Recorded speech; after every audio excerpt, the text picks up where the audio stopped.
Lieutenant Commander Susan Baker stared at the massive screen inside Lunar Base Alpha's control center. Her hands trembled slightly as she watched the 12 enormous ships enter Earth's orbit.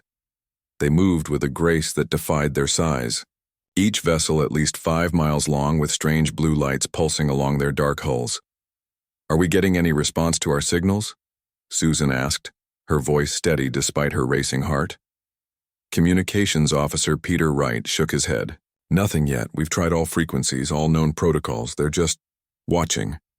The room fell silent as the main screen switched to a view of the largest alien vessel. It had positioned itself directly over the Atlantic Ocean, visible from both North America and Europe. For 3 days, the ships had simply hovered in position, ignoring all attempts at communication. "New energy readings," called out Sensors Officer Gary Miller. "The lead ship is powering something up." Susan leaned forward. "Weapons?" "Unknown, but it's directed at—" Gary was cut off as a brilliant beam of green light shot from the alien vessel, slicing through 3 military satellites in geosynchronous orbit. The destruction happened in seconds, leaving nothing but debris floating in space. "They just took out our primary defense grid for the eastern seaboard," Gary said quietly. Susan's comm unit buzzed. "Lieutenant Commander Baker, report to emergency briefing. Global Defense Coalition leadership is assembling." 20 minutes later, Susan sat in a secure conference room with 30 military leaders from around the world. The wall screens showed the alien ships from multiple angles. General Frank Martinez stood at the front of the room, his weathered face grave. At 0600 hours, the alien craft destroyed key military satellites without warning. At 0630, we received this transmission. The screen changed to show a strange humanoid figure. It had pale blue skin, 4 eyes arranged in a diamond pattern, and a mouth that seemed too wide for its narrow face. When it spoke, the words came through in heavily accented but understandable English. "People of Earth, I am High Commander Vortex of the Krazine Empire. Your planet is now under our authority. Submit to our rule and your deaths will be quick. Resist and we will make examples of your major population centers. You have 6 Earth hours to surrender your governing bodies to us." The room erupted in voices. Admiral Diane Powell, head of the North American Fleet, slammed her hand on the table. "We need to show strength immediately," she insisted. "If we launch everything we have and get it all destroyed at once." General Martinez interrupted. "Their technology is clearly superior. We need time to assess their capabilities." President Laura Chen of the Global Defense Coalition raised her hand for silence. "We will not surrender, but neither will we throw away lives needlessly. We need to appear cooperative while activating Protocol Omega." Susan, like everyone in the room, straightened at the mention of Protocol Omega. Created after the World War of 2049, it was the ultimate defense plan, designed specifically for extraterrestrial threats. Few people even knew it existed. "Lieutenant Commander Baker," President Chen said, "your lunar position gives you unique strategic importance. You'll coordinate our orbital response once we're ready. For now, maintain observation and gather all possible intelligence on their ships." "Yes, Madam President," Susan replied. The next 4 hours passed in tense preparation. The world's governments made a show of diplomatic discussions with the Krazin, while military forces quietly moved into predetermined positions. Underground facilities that had been prepared for decades were activated. Weapon systems that most of humanity didn't know existed were brought online. Susan watched from Lunar Base Alpha as Earth's official response was transmitted to the alien fleet. It was carefully worded to sound conciliatory while buying time. "They won't accept it," Gary said, standing beside her. "They're not meant to," Susan replied. As if on cue, the alien ships began to move. 3 vessels positioned themselves over major cities, New York, Beijing, and London.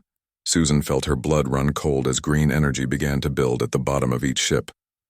"They're charging weapons," Gary confirmed. The attacks came seconds later. Green beams sliced into the cities below, targeting what appeared to be military and government buildings. Fires spread quickly, and Susan could only imagine the panic on the streets. "We're receiving reports from ground forces," Peter called. Out. Alien craft are deploying smaller ships, they're landing troops. Susan's terminal lit up with emergency protocols. All stations, this is not a drill. Protocol Omega is now active. Around the world, hidden defenses began to power up. Bunkers, deep beneath major cities, opened their doors to receive evacuating civilians. Military units that had been on standby for this exact scenario moved into position. On her screen, Susan watched as the first counterattacks began. From hidden silos in remote locations, specially designed missiles launched toward the alien ships. Most were destroyed before reaching their targets, but a few connected, creating small explosions against the vast hulls. "They're barely scratching them," Gary observed. "They're not meant to destroy. Just to distract," Susan explained as her console displayed new information. "Look. Around the world, stealth aircraft were taking off from hidden runways. Submarines dove deep, activating silent running protocols. And in space, small defense platforms that had been disguised as debris or defunct satellites began to power up. The Krasin have conquered 17 worlds," Susan said, repeating information that had just come through intelligence channels. Each one surrendered within days of first contact. Peter looked up from his console. "What makes them think we'll be the same?" Susan's expression hardened as she watched Earth's first real counterattacks begin. "They don't know humans very well." On the screens, the first wave of stealth drones reached New York, targeting the smaller alien craft with surprising effectiveness. In the Pacific, submarines launched specialized torpedoes at Krasin vessels that had landed in the water near coastal cities. Susan's comm unit buzzed again. It was General Martinez. "Lieutenant Commander, prepare for Phase 2. We need to show these Krasin that they've made a serious miscalculation." Susan nodded, turning to her team. "Send the signal to all Earth Defense Forces. Operation Thunderbolt is go." As Susan coordinated the next phase of Earth's response from her lunar position, she knew humanity faced its greatest challenge. The aliens had superior technology and had conquered many worlds before. But what they didn't understand was that humans had been fighting wars against each other for thousands of years. Earth wasn't just another peaceful world to subjugate. It was the home of humanity. And humanity was about to show the Krasin Empire exactly what they were capable of. 3 weeks had passed since the Krasin arrived. From his hidden position in the Rocky Mountains, Captain Eric Johnson watched an alien patrol through his binoculars. 4 tall, blue-skinned soldiers moved awkwardly across the rugged terrain, their breathing apparatus visible on their faces. "They really hate our gravity," whispered Sergeant Amy Nelson beside him. "Look at how they struggle on the incline." Eric nodded. The alien stood nearly 7 feet tall, but moved as if carrying heavy weights. His team had been observing the Krasin for days, noting every weakness. "They've taken New York, Beijing, and Cairo," Eric said quietly. "But they can't be everywhere at once." Their hidden camp was 20 miles from what used to be Denver. The Wo city now served as a regional command center for the aliens. Eric's 12-person team was one of hundreds scattered across Earth's wilderness areas, gathering intelligence and conducting strategic strikes. "Radio check," Eric ordered, and his team confirmed their communications were working. Unlike standard military radios, these used frequencies that the Krasin couldn't detect, developed years ago as part of Protocol Omega. The alien patrol moved closer to the trap Eric's team had set. When the lead Krasin stepped on the pressure plate hidden under loose rocks, a net sprung up, capturing 2 of the aliens. The others raised their weapons, strange rifle-like devices that fired energy pulses, but shots from Eric's hidden team dropped them before they could fire. "Move in. Secure the prisoners," Eric ordered. The team worked quickly, placing special restraints on the captured aliens and removing their weapons and equipment. One of the Krasin was unconscious, but the other hissed angry words in its strange language. "Secure their breathing equipment for study," Eric instructed. The masks the aliens wore were of particular interest to Earth's scientists. Back at their hidden base in an old mining tunnel, Dr. Olivia Grant waited eagerly. When Eric's team arrived with the captured gear, she immediately began examining it. "This confirms our theory," she said after an hour of testing. "They can't breathe our air properly. The higher oxygen content is slightly toxic to them, and They struggle with our gravity. Eric looked at the equipment spread across the makeshift lab table. Can we use this against them? Olivia nodded. Absolutely. If we can disrupt their breathing apparatus, they'll be severely weakened. Even better, I've discovered something about their communication systems. She held up a small device taken from one of the aliens. Their equipment operates on very specific electromagnetic frequencies we can jam or even hijack. Miles away, in the hidden Cheyenne Mountain complex, similar discoveries were being made. Once a Cold War relic, the facility had been expanded over decades into Earth's largest underground military base. Now it served as one of the main resistance headquarters. Commander Susan Baker had been transferred from Lunar Base Alpha to help coordinate ground operations. She stood in the command center, looking at a global map showing Krazen positions in red and human resistance forces in blue. They control the major cities, General Martinez pointed out, but we control everything else. They think they've won, Admiral Powell added. That's our advantage. Susan studied the reports coming in from resistance cells worldwide. Captain Johnson's team captured key technology in the Rockies. Dr. Grant is analyzing it now. Good, said Martinez. We need every edge we can get. The Krazen have air superiority with those fighter craft of theirs, but they don't have the numbers to hold territory, Susan observed. They expected us to surrender completely. They didn't bring enough forces for a prolonged occupation. What the aliens didn't know was that for 60 years, Earth had been preparing for this exact scenario. Deep underground facilities house not just refugees but entire military bases, factories, and research centers. While the Krazen believed they were fighting scattered resistance, humanity was gathering its strength. In a secure laboratory level, Dr. Grant worked with a team of scientists examining the alien technology. The breakthrough came on the fourth day. It's their energy weapons, she explained to Susan and the military leaders. They operate on a frequency that interferes with our electronics, which is why our systems fail near their ships, but it works both ways. We can create a device that disrupts their systems. How soon can you have a prototype? General Martinez asked. 3 days, if I get the materials I need. 3 days later, Eric's team prepared for a new mission. Each soldier carried a backpack-sized device created by Dr. Grant's team. These emit an electromagnetic pulse tuned specifically to Krazen technology, Olivia explained, as she helped Eric adjust his equipment. It should disable their weapons and communication systems without affecting our gear. Should? Eric raised an eyebrow. Olivia smiled. Science is never certain until tested in the field, Captain. Their target was a Krazen outpost at the edge of their Denver control zone. 20 aliens guarded a communications relay that connected their ground forces to the orbiting battleships. Eric's team approached under cover of darkness. The aliens had excellent technology but poor night vision, another weakness humans were exploiting. When they were 200 yards from the target, Eric activated his device. The effect was immediate. The lights at the outpost flickered and died.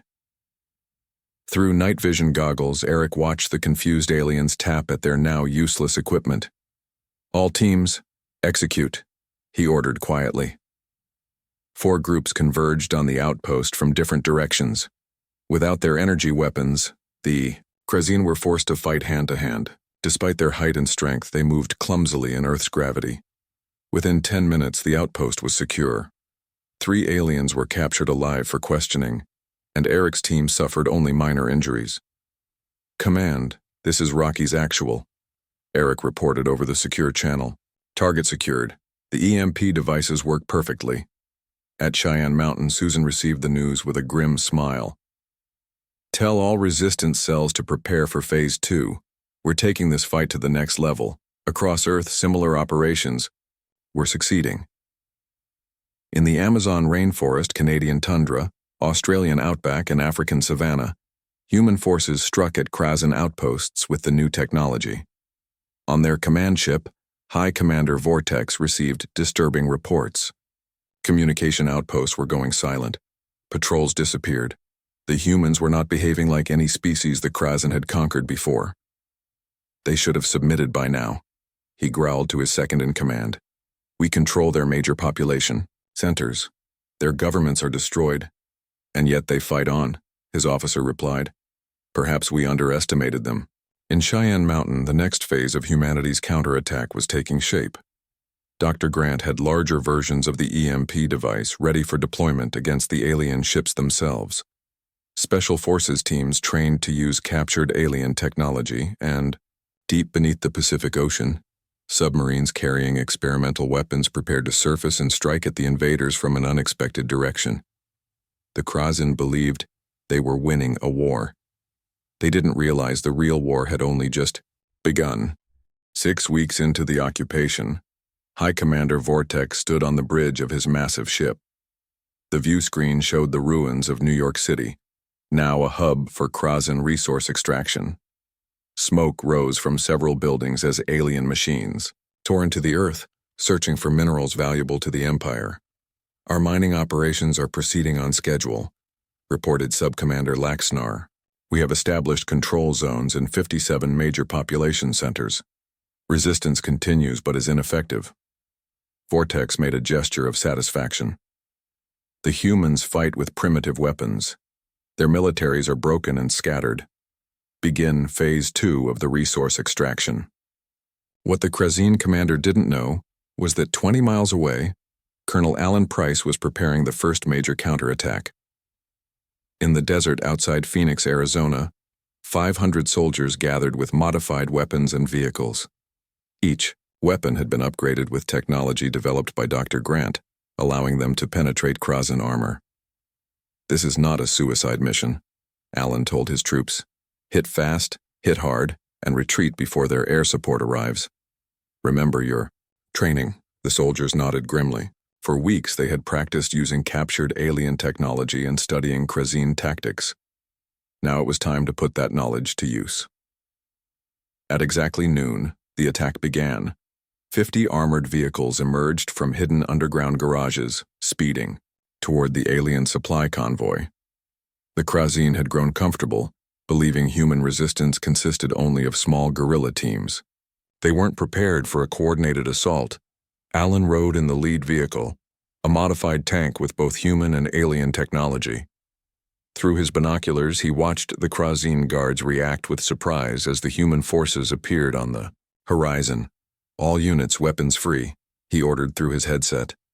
The first shots hit the alien vehicles with devastating accuracy. The new ammunition, designed based on captured Krasin weapons, pierced the previously impenetrable alien armor. 3 transport ships exploded before the guards could return fire. When the aliens did respond, they found their energy weapons malfunctioning. Dr. Grant's jamming devices, mounted on each human vehicle, created a field that disrupted Krasin technology. They're calling for air support, reported Alan's communications officer. ETA 4 minutes. Plenty of time, Alan replied calmly. All units, execute Phase 2. The human forces split into smaller groups, targeting specific alien vehicles that intelligence had identified as carrying valuable technology or resources. Soldiers in lightweight exosuits, another recent development, moved with enhanced speed and strength, overwhelming Krasin guards who struggled in Earth's gravity. 3 minutes later, Alan gave the order to withdraw. The human forces retreated, as quickly as they had appeared, taking with them captured alien technology and destroyed supply resources. By the time Krasin fighter craft arrived, the desert was empty except for burning alien vehicles. Across the ocean, another strike began. Commander Michelle Chen surfaced her submarine 1 mile off the coast of occupied Sydney. For 6 weeks, Earth's ghost fleet had remained hidden in the depths, waiting for the perfect moment to strike. All hands, battle stations, Michelle ordered, prepare to fire. Unlike conventional submarines, Michelle's vessel had been modified with experimental weapons designed specifically for this moment. As the submarine broke the surface, missile hatches opened and fired in rapid succession. The missiles didn't target the Krasin ships in the harbor. Instead, they aimed for the water extraction facilities the aliens had built along the coastline. The Krasin homeworld was largely desert, making Earth's oceans particularly valuable to them. 6 explosions lit up the coast as the facilities were destroyed. Before the aliens could respond, the submarine slipped back beneath the waves, joining 20 other vessels executing similar attacks worldwide. The most daring operation, however, was led by Lieutenant Kyle Rogers. His Special Forces team had trained for weeks for this single mission, infiltrating a Krazine command ship, using identification signals captured from alien officers in suits modified to mimic Krazine appearance. Kyle's 6-person team entered the ship through a supply dock. Each human wore a breathing apparatus similar to the aliens, disguising their different respiratory patterns. "Remember, we have 30 minutes before their systems detect the false signals," Kyle reminded his team. "Plant the devices and get out."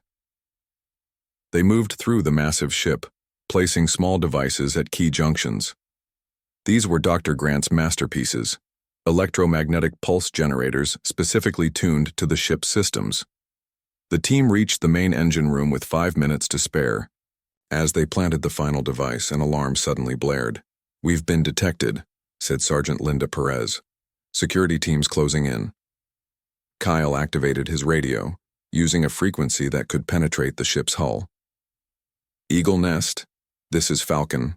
Package delivered requesting extraction."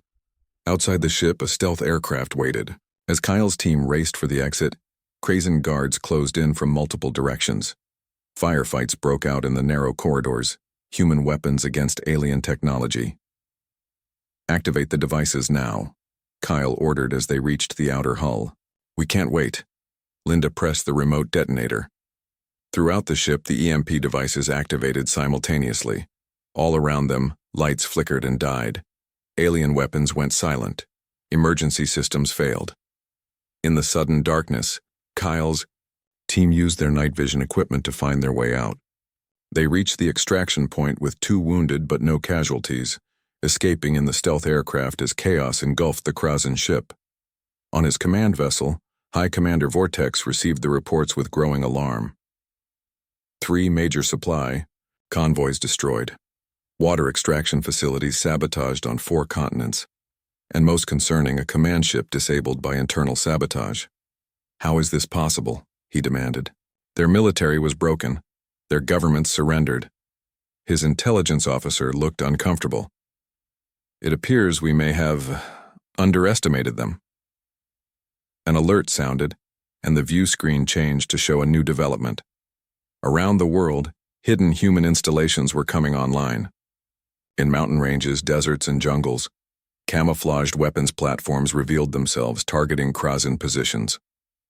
For the first time since the invasion began, Vortex felt something close to worry. The humans were not behaving like any species the Krazine had conquered before. They adapted quickly, learned from every encounter, and seemed to have resources that intelligence had never detected. In the Cheyenne Mountain complex, Susan Baker watched the global situation map with satisfaction. The blue dots representing human forces were multiplying across the screen. "Phase 3 is ready," she reported to General Martinez. "The aliens believe they know what we're capable of. It's time to show them how wrong they are." Martinez nodded. "Give the order. It's time humanity showed the Krazine what we can really do." 3 months into the war, Dr. Olivia Grant stood in her laboratory deep inside Cheyenne Mountain. Around her, 30 scientists worked on different pieces of alien technology. The walls were covered with diagrams of Krazine ships, weapons, and armor. "The power source is the key," Olivia explained to Susan Baker. "Their energy weapons draw power from these cells. We've figured out how to replicate them." Susan examined the glowing blue device. It was the size of a soda can, but produced enough energy to power a small city. "Can we mass produce these?" she asked. Olivia nodded. "The underground factories in Nevada and South Dakota are already making them. By next week, we'll have enough to equip all frontline units." This was the advantage humans had that the Krazine never expected. While the aliens believed they were fighting scattered resistance groups, Earth's hidden manufacturing centers had been working non-stop. Old missile silos, abandoned mines, and purpose-built underground facilities housed massive factories, untouched by the invasion. In another section of the complex, Major Lisa Winters prepared for her mission. She stood still as technicians helped her into the new combat suit. It combined human design with alien technology, creating powered armor that enhanced strength and speed. "How does it feel?" asked the lead engineer. Lisa moved her arms and legs, feeling the suit respond perfectly to her movements. "Like I'm wearing nothing at all, but I feel 10 times stronger." "The alien power cells give it a 3-day operational period," the engineer explained. "The armor can stop their energy weapons, and the helmet provides enhanced vision modes." Lisa would command the first full company equipped with these suits. Their mission? Retake Chicago, one building at a time. High above Earth, the space theater of war was also changing. Admiral Diane Powell stood on the bridge of the USS Defiance, Earth's first true spaceship. Hidden in an underground hangar beneath the Arizona desert for 15 years, it had been launched secretly 3 weeks ago. "Status report on the orbital platforms," Powell ordered. Her tactical officer checked the displays. "All 26 platforms are online, Admiral. Target acquisition complete." Before the invasion, these platforms had been disguised as communication satellites or space debris. Now they revealed their true purpose, targeting Krasin ships with precision weapons. "Commence firing," Powell ordered. Across Earth orbit, the platforms fired simultaneously. Special missiles designed to penetrate Krasin shields struck 10 alien vessels. 3 smaller ships exploded immediately. The larger one suffered significant damage but remained operational. The Krasin response was immediate. Fighter craft poured from the larger ships heading toward the human platforms. "As expected," Powell noted calmly. "Spring the trap." What appeared to be debris around the platforms suddenly came to life. Small automated defense drones activated, engaging the alien fighters. The space around Earth became a battlefield of energy weapons and explosions. Meanwhile, on the ground, Lisa Winters led her company into the outskirts of Chicago. Each soldier wore the new powered armor, moving quickly through the ruins of the once great city. Their objective was the main Krasin command center, established in what had been Willis Tower. "Enemy patrol ahead," reported Sergeant Dan Foster, checking his helmet display. 8 Krasin troop and standard equipment. Lisa signaled her team to take positions. In the old days, such a patrol would have been dangerous. Now, with their new equipment, it was barely a challenge.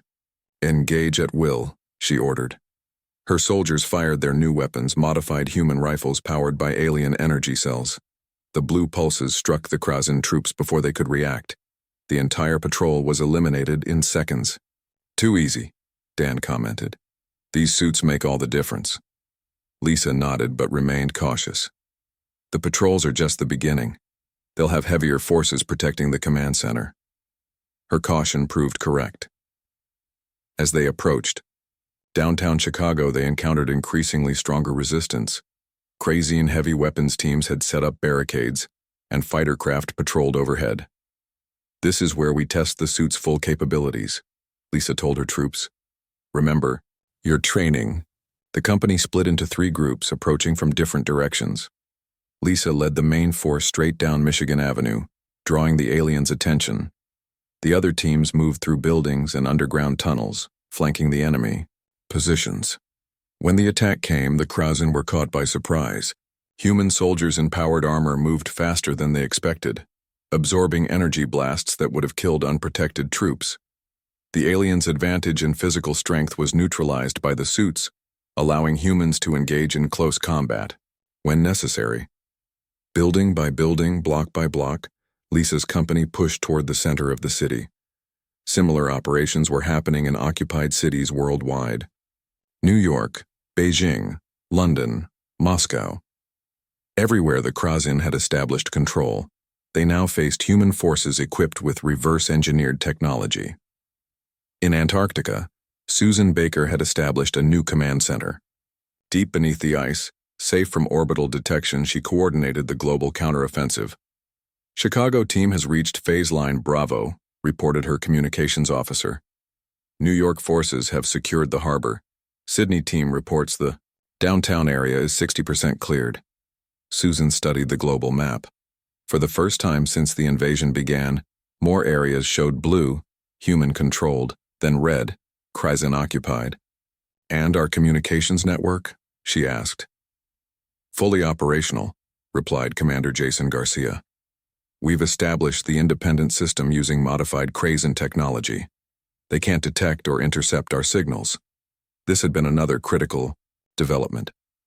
Dr. Grant's team had created a communications system based on principles found in alien technology, but modified to be undetectable to Krazen sensors. Now human forces worldwide could coordinate without the enemy listening in. On his command ship, High Commander Vortex faced a crisis. Reports of defeats came from every theater of operation. Human forces had technologies that shouldn't have been possible for such a primitive species. They adapted Krazen weapons and improved them, often within days of first encounter.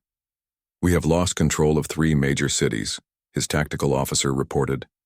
"Their orbital weapons have damaged 7 of our ships, and our ground forces report humans in advanced combat suits that match our own capabilities." Vortex made a difficult decision. "Send the signal to the homeworld. Request reinforcements immediately." His communications officer hesitated. "Sir, requesting reinforcements suggests we cannot handle this primitive world alone. The Imperial Command will question your competence." "If we don't get reinforcements, there will be no one left to question," Vortex snapped. "Send the signal." The request for help was transmitted through Krazen faster-than-light communications. It would take 3 weeks for reinforcements to arrive. In Cheyenne Mountain, human intelligence intercepted and decoded the message. "We have 3 weeks before their reinforcements arrive," Susan told the gathered military leaders. "It's time for the final phase." General Martinez nodded. "Then we strike their mothership directly. We take the fight to them." The room fell silent as everyone contemplated what this meant. The Krazen mothership was the largest vessel in orbit, a massive, 5-mile-long command center containing thousands of troops and weapons. "Is the Special Operations team ready?" Martinez asked. Susan nodded. "Commander Baker has selected the personnel personally. The only question is, can Dr. Grant's device work on something that big?" All eyes turned to Olivia. She smiled confidently. "It will work. And when it does, the Krazen will learn what happens when they underestimate humanity." 6 months after the Krazen invasion began, the time had come for humanity's final assault. Commander Susan Baker stood in the launch bay of the hidden lunar base, watching as the Special Operations team made final preparations. 12 soldiers checked their equipment, advanced combat suits that combined the best of human and alien technology. "Is everyone clear on the mission?" Susan asked, looking at each team member. Captain Eric Johnson nodded. He would lead the assault. "Team, get to the mothership, plant Dr. Grant's device in their central power core, and get out before it activates." Dr. Olivia Grant stood nearby, making final adjustments to a device the size of a backpack. It contained the most powerful electromagnetic pulse generator ever created, specifically designed to disable the entire Krazen fleet. "Remember, you'll have exactly 15 minutes after activation before it disables all systems," she reminded them. "That includes your suits, so be sure you're on your way out." The team would travel in a captured Krazen shuttle, modified to appear as a routine supply ship. It was a desperate plan, but conventional attacks had proven ineffective against the massive mothership. As the team prepared to board, General Martinez arrived with urgent news. "Our deep space monitoring stations have detected the Krazen reinforcements," he reported. "They'll arrive in less than 24 hours. This mission has to succeed." Susan nodded grimly. "It will.